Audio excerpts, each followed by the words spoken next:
ونعوذ بالله من شرور أنفسنا ومن سيئات أعمالنا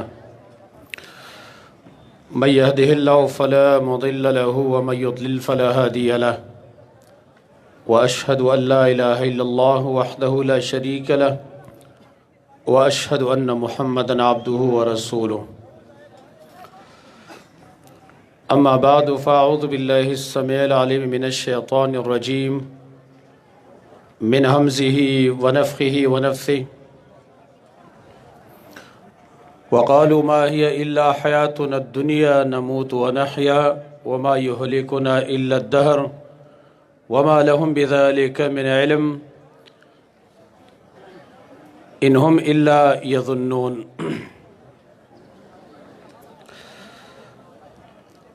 زما محترمو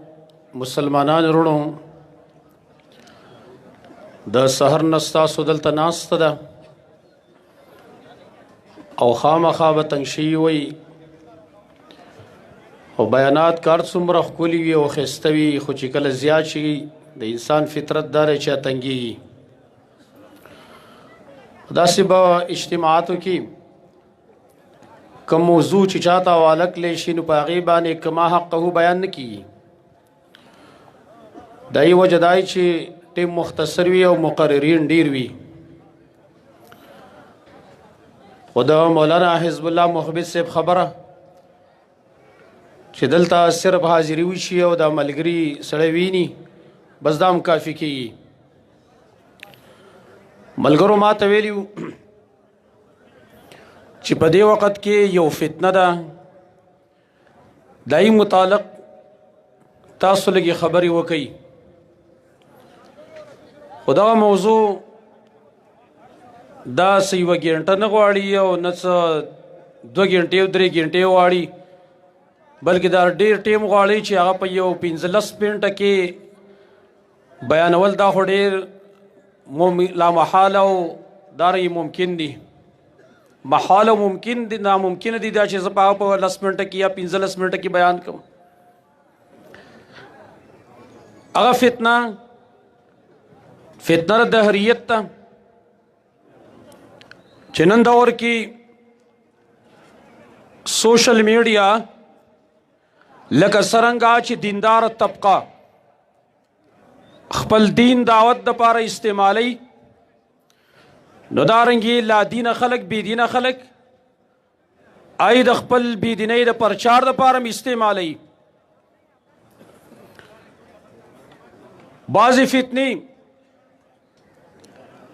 هغه په یو فرقه باندې اثر کوي بعضې په بل باندې اثر کوي بعضې په بل باندې اثر کوي. د دهریت چې کوم فتنه ده د دې زیر اثر چې دی اکثر هغه خلک دي چې کوم خلک په کالج او په یونیورسټۍ کې سبق وایي ایجوکیټډ خلک وي تعلیم یافته طبقه چې ځان ته وایي هغې اکثر د دې زیر اثر دي. او دارنګې هغه خلک د دې زیر اثر دي کم خلک چې خواهش پرست وي. دهریت اکثر په دغه خلکو کې خور دی په دې بنیاد باندې چې دهریت دا د فحاشۍ او د اوریانۍ دپاره څومره کوشش چې کوي بل څوک یې نشي کولی. نو کم خلک چې خواهش پرست دي هغوی د دهریت شکار کیږي ځکه چې چونکې د خواهش پرستۍ د فحاشۍ مخې ته چې رکاوټ دی هغه اسلام دی او دین دی. چونکې دین اسلام دا د پابندۍ ژوند دی او حدیث کې راغلی دي الدنیا سجن المؤمن دنیا خو د مؤمن دپاره جیل دی. لکه څرنګه چې په جیل کې یو جیل ټیم تېروي ا د جیل د واډن د اجازت د بغیر خوراک نشي کولی سکاک نشي کولی باتروم ته نشي تللی خپل خواهش هغلته نشي پوره کولی څو پورې چې د جیل واډن اجازت ته یې ورکړی. دقه شان مؤمن په دنیا کې به د کتاب او سنت د هغې په لاندې ژوند تېروي پابندۍ ژوند به تېروي. الله او رسول وایي دا کار وکړه دا به کوي الله او رسول وایي مه کوه نه به کوي چونکہ قرآن کی اللہ ویلی دی قل للمؤمنین یغضوا من ابصارهم ولا تقربوا الفواحش ما ظهر منها وما بطن مرض دی کہ یہ بہائے ہوتا کخکار ایو کپٹوی قرآن منگتدا تربیت را کئی چھے فحاشی تبنیز دیکھے گے منو چونکہ خواہش پرس خلق دائی مخی رکاوٹ اگا اسلام دے لہذا اگی دے اسلام نلاس پدے و جبان دینزی اور دہریت شکار کی گی او اگی بیا اعتراضون سکئی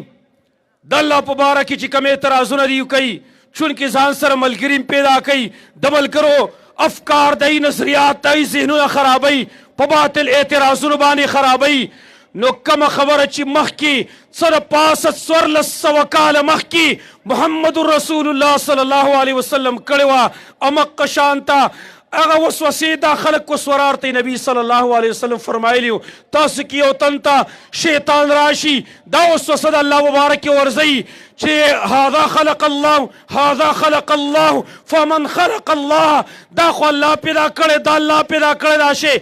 فمن خلق اللہ دا اللہ شاہ پیدا کرے دا اکثر دا تصور ورکول کی گیا دا اعتراضات اکثر وسم خلق کئی و محکم خلق کئی نبی صلی اللہ علیہ وسلم اگر چونکہ مومنانو تا خطاب کرے مومنانو توی تاس کیو تنتا چی کلم دا وسوسراشی اور زر اعوذ باللہ وی اور دا خپل تصور دا خپل فکر دی بدل کی لیکن وہ سکلے یو کافر دے یو دہری دے یو کمیونسٹ دے چاپ کالجو پا یو نسٹی کے دلیلن اور سٹالن دا غی افکار و نظریات اختیار کری دی اور دہریت جامعہ غستلے دا وہ ساخو پاوزو باللہ بانے مطمئن کی گی نا آخو مطمئن کی گی نا پدے بانے نائی دا پارا با جواب صحیح نائی دا پارا جوابونا الحمدللہ اہل علم اور کڑی دی قرآن پائی بانے کوا دے قرآن خوردی خلق وارکی داویلیو ما چکم آیاتی کریمہ پیش کلا دیکھیم اللہ فرمائلی دا کفار وی دا منکرین دا اللہ دا وجودنا ایسا وی وقالو ما ہی اللہ حیاتنا الدنیا دا صرف زمان دا دنیا جوندے نموتو و نحیا سخلق مروت سخلق جوند کیگو وما یحلکنا الا الدار من نحلا کئی مگر زمانہ محلا کئی اللہ وی دیر پار پدی باندی اس قسم علم نشترے دا صرف گمان پس روان دی نتا تبوئی دا شے اللہ پیدا کرے دا اللہ پیدا کرے نو اللہ چاہ پیدا کرے زمانو دا زاوئی خبری نکم بلکہ دا خط تحقیقی خبری تاستکم پا کالج کی پا یونسٹو کی وس باقی ردی درس ورکول کی گی دیر لیکچر ارانشترے دا دہریت لباسی اغسطلے دے دا دہریت افکار اگے کی نوری پا خپل ذہن کی نو خپل شاگردان خپل سٹوڈنٹان اگی تباقیدہ لیکچر ورکی او دا کر دہریت درسون او دا اگے اعتراضون و تخیی چه تاسو پا مسلمانانو بانے دا اعتراض کوئی نماتے یو ملگر راغے وی زما پا پیس بک بانے رچا سرا بحث تے ام دق اعتراض را بانے کڑے دے 4 سال اللہ پیدا کری دا اللہ چا پیدا کڑے دے ماویل ددی جواب اغدارے چی چونکی بعض سوالات اغا سوال کول غلط وی بعض سوال کول دا غلط وی دا ہر سوال جواب نہیں کتوے چی اللہ چا پیدا کرے مونگ یو دا سوال لی غلط تے ددی دسی مثال لے یو سڑے چاہتا ہوشی دا انور ولی رنا کئی دا خو بدیہیات تی اور چاہتا پدا چی انور رنا کئی ددی بسط سے دلیل پیش کم ددی دلیل بتاتا منگ سے پیش کو تو دا بدیہیاتو نے انکار کے ستا علاج کول پکار دی چی کم دا دماغ و ڈاکٹری چی اغل دی بوزی بدیہیاتو نے سو کی انکار کئی بہرحال مال جواب واری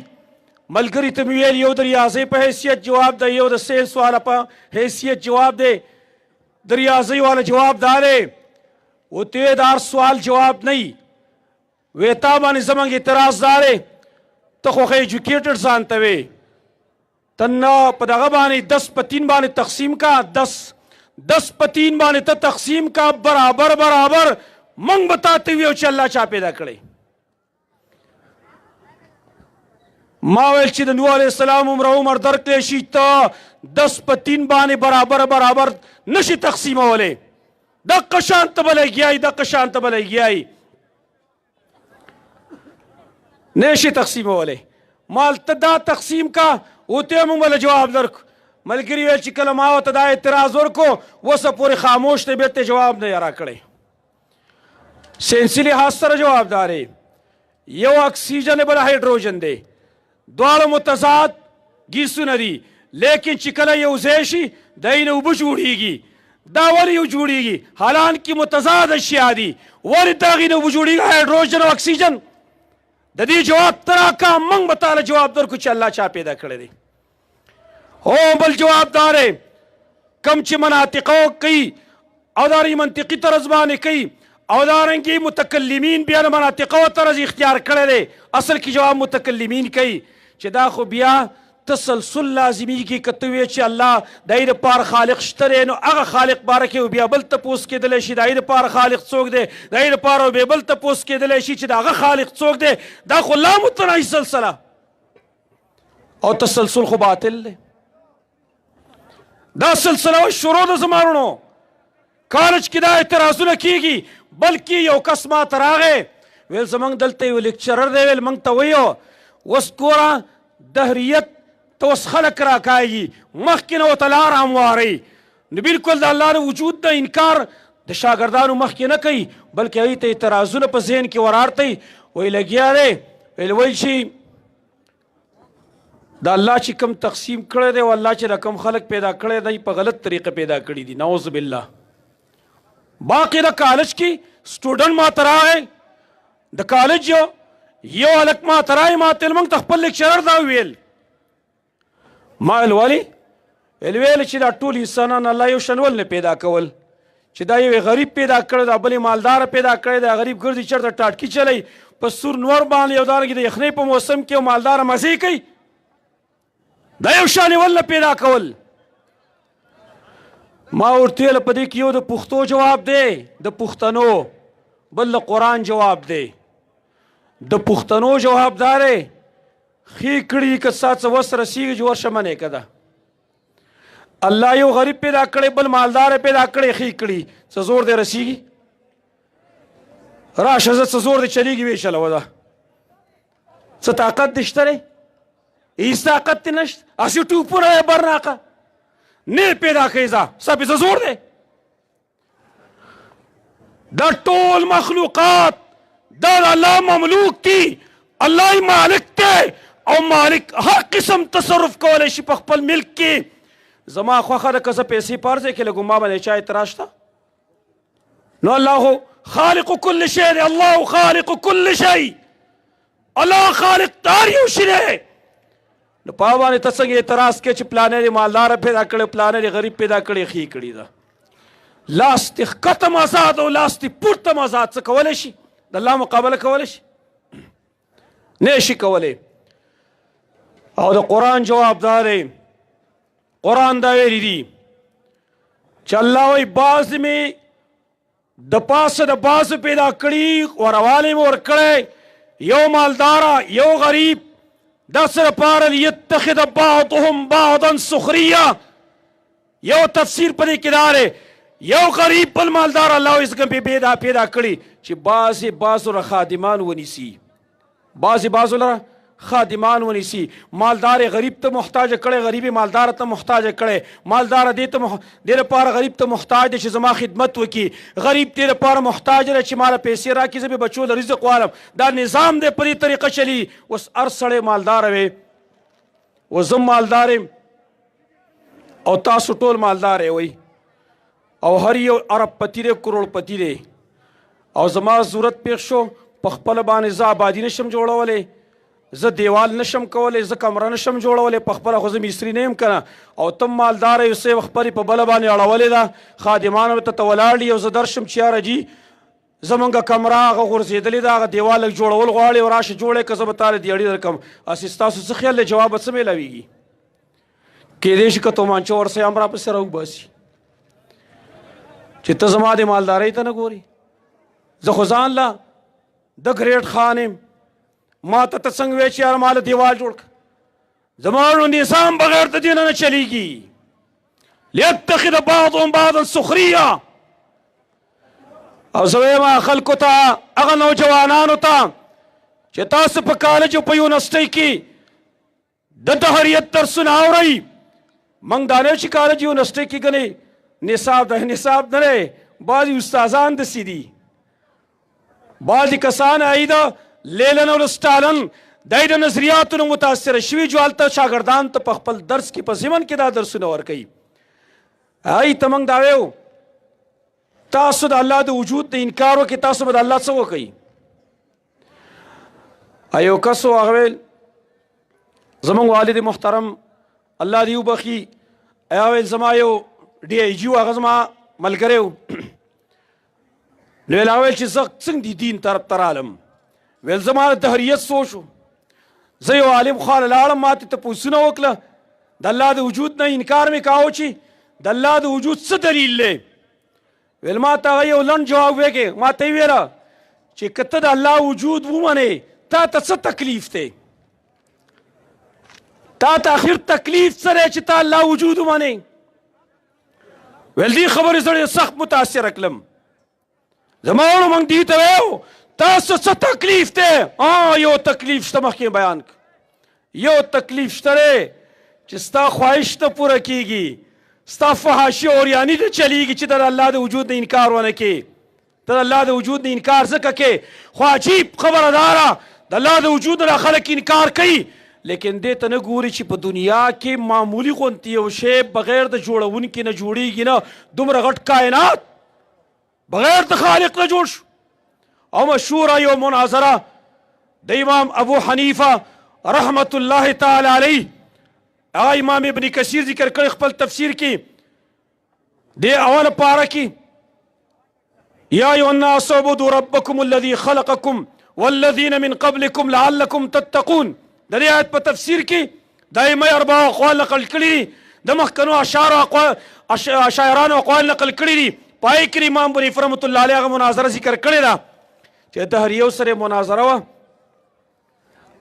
او هغه څه په داسې انداز نقل کړې ده چې هغه وایي د دهریو ته ویلي مناظرې ټیم ټاکلی شي، هغه تاخیر وکړو. ویل څنګه یې ناوخته راغلی؟ ویل دریاب غاړې ته رالمه، سورلي نه وه، کښتۍ نه وه، بس یو ونه راکړ شوه، په خپله باندې اره شوه، او بیا هغه تختۍ ولګېدلې، کښتۍ ته جوړه شوه، پکې راپورې وتم. ویل ګوره دومره غټ سړی هوښیار سړی څه قمقلو خبرې کوي. ویل داسې چېرته شوې ده چې په خپله ونه راکړ شي، اره شي، تختې ته جوړې شي، بیا ترې کښتۍ جوړه شي؟ نو ویل تاسو خو غټ قمقلې وي، بیا یوه کښتۍ نه منئ او دومره غټ کائنات په خپله جوړ شو، دا څنګه په خپله جوړېږي؟ زما وروڼو خاص کر نوجوان طبقې ته آخري خبرې عرض کوم، ټیم ما ډېر واغست. دې دور کې د فتنو یو سیلاب دی. مخکې ستاسو زموږ د ملګري شیخ ابو حسان حفظه الله د هغه خبرو کې یو خبره ذکر کړه، یو حدیث بیان ک، امقه حدیث تاسو ته بیانوم: بادروا بالاعمال فتنا كقطاع الليل المسلم يصبح الرجل مؤمنا ويمسي كافرا ويمسي مؤمنا ويصبح كافرا يبيع دينه بعرض من الدنيا. مخکې مخکې اعمال وکئ، دغه فتنونه چې د تورې شپې د تیارې په شان تري، سهار کې به سړی مؤمني، بېګا به کافر شوی، بېګا کې به مؤمني، سهار له به کافر شوی، خپل دین به د دنیا په سا او سامان باندې خرڅوي. زما وروڼو دغه فتنې دي، خاص کر په دې کې غټ لاس هغه د نیټ دی چې د نیټ په ذریعه باندې زموږ افکار، زموږ نظریات خراب شل.